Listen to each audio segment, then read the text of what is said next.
আমার বোনটাকে কি সবাই দাসী বানিয়ে রেখেছে নাকি? বুঝতে পারছি না কিছু। তোরই আমাকে ইশারায় বোঝাচ্ছে গালিব কোথায়। আমি আশেপাশে তাকিয়ে দেখলাম গালিব নেই। ইশারায় বললাম জানি না। তোরই চা নিয়েই উল্টো দিকে হাঁটা ধরলো। আমি বিছানা ছেড়ে উঠলাম, ব্যাগ থেকে ব্রাশ বের করলাম, বারান্দায় হাঁটাহাঁটি করছি। এটা আমার অভ্যাস। পুরনো ঐতিহ্যের পোশাক লুঙ্গি পরেছি, একটা সেন্টি গেঞ্জি পরনে, গলায় একটা গামছা।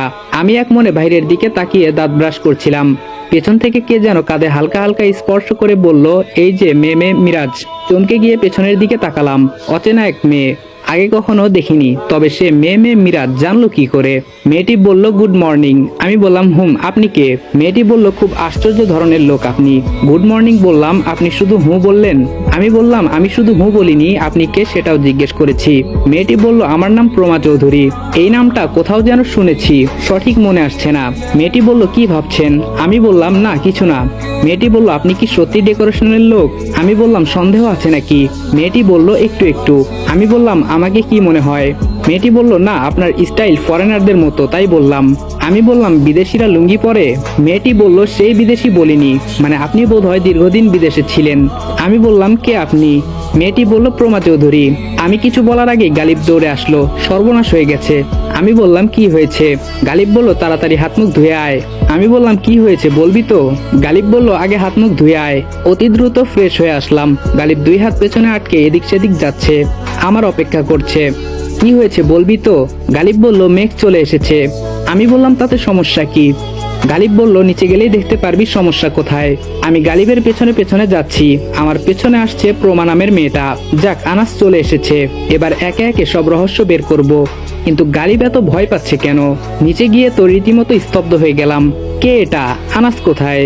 এটা আবার কে? ওহ মাই গড, আগে কোথায় দেখেছি বলে মনে হয় না। আমার সমবয়সী একটা ছেলে, আমার থেকে অনেকটা মোটা, বেশ স্টাইলিশ। কিন্তু কথা হচ্ছে এইটাকে আবার কে আমদানি করলো? গালিব আমার দিকে তাকাচ্ছে, আমি গালিবের দিকে। হঠাৎ মনে হলো এখন আবার আনাস চলে আসবে। ওদের থেকে একটু আড়ালে গিয়ে আনাসকে ফোন দিলাম। একটু পর ফোন রিসিভ করলো। আমি বললাম কোথায় তুই? আনাস বলল পথে। আমি বললাম যেখানে আসিস সেখানেই থেমে যা। আনাস বলল কেন? আমি বললাম বাড়ি চলে যা, প্ল্যান উল্টো পাল্টা হয়ে গেছে, আল্লাহ জানে এখন কিভাবে কি করব। আনাস বলল আচ্ছা ঠিক আছে। আমি ফোন কেটে দিয়ে আবার গালিবের পেছনে এসে দাঁড়ালাম। ছেলেটা এক হাত দিয়ে আম্মুকে জড়িয়ে ধরে আছে, সবার সাথে পরিচিত হচ্ছে।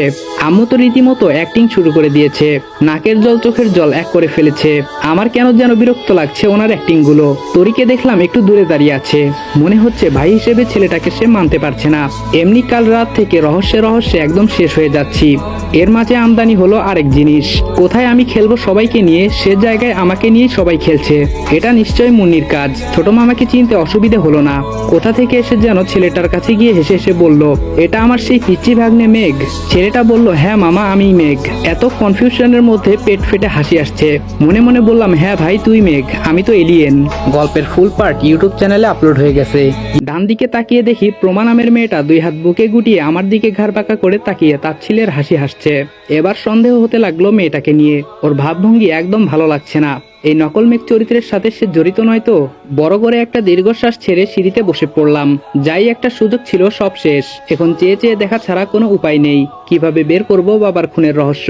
কিভাবে নিজের পাওয়া প্রতিটা কষ্ট মার্জানা বেগমকে ফিরিয়ে দেব?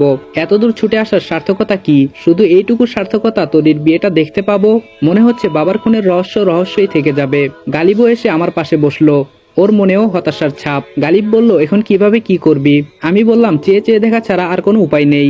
গালিব বলল আচ্ছা এটা কার কাজ হতে পারে? আমি বললাম যার প্ল্যানই হোক সে আমাদের প্ল্যান সম্পর্কে জানে। গালিব বলল কিভাবে বুঝলি? আমি বললাম এত নিখুঁত প্ল্যান কার মাথায় বা আসতে পারে? গালিব বলল আরে মুন্নি আপুকে তুই চিনিস না, ওনার হাজবেন্ড আর উনি যে বদ। আমি বললাম তোর মুখে এসব তো মানায় না, আরো বেশি করে কথা পেটে রাখ। গালিব বলল তুই শুধু শুধু আমাকে দোষ দিচ্ছিস। আমি বললাম তুই তো নিষ্পাপ মুন্না। গালিব বলল আবার মুন্নাকে? আমি বললাম সিনেমার ডায়লগ। আচ্ছা চল মার্কেটে যেতে হবে। গালিব বলল কেন? আমি বললাম নাস্তা করব। গালিব বলল আরে ভাই মার্কেটে যেতে হবে না, সবার সাথে নাস্তা করবি। আমি বললাম এখন কিন্তু মেজাজ গরম হয়ে যাচ্ছে। গালিব বলল আচ্ছা চল। গালিবের রুমে এসে ফ্রেশ হয়ে নিলাম। গালিবটা আবার কোথায় যেন হারিয়ে গেল। আমি তার বিছানায় শুয়ে মোবাইল টিপছি। আবার উদয় হলো সেই প্রমা চৌধুরী।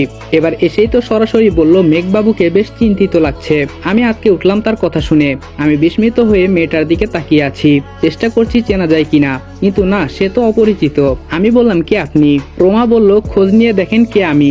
আমি বললাম, আপনি জানেন কি করে আমি মেঘ? প্রমা বলল, সত্য কখনো গোপন থাকে না। আমি বললাম, কি চান আপনি? প্রমা বলল, ভালোবাসা। আমি বললাম, কার? প্রমা বলল, সময় হলে বলবো।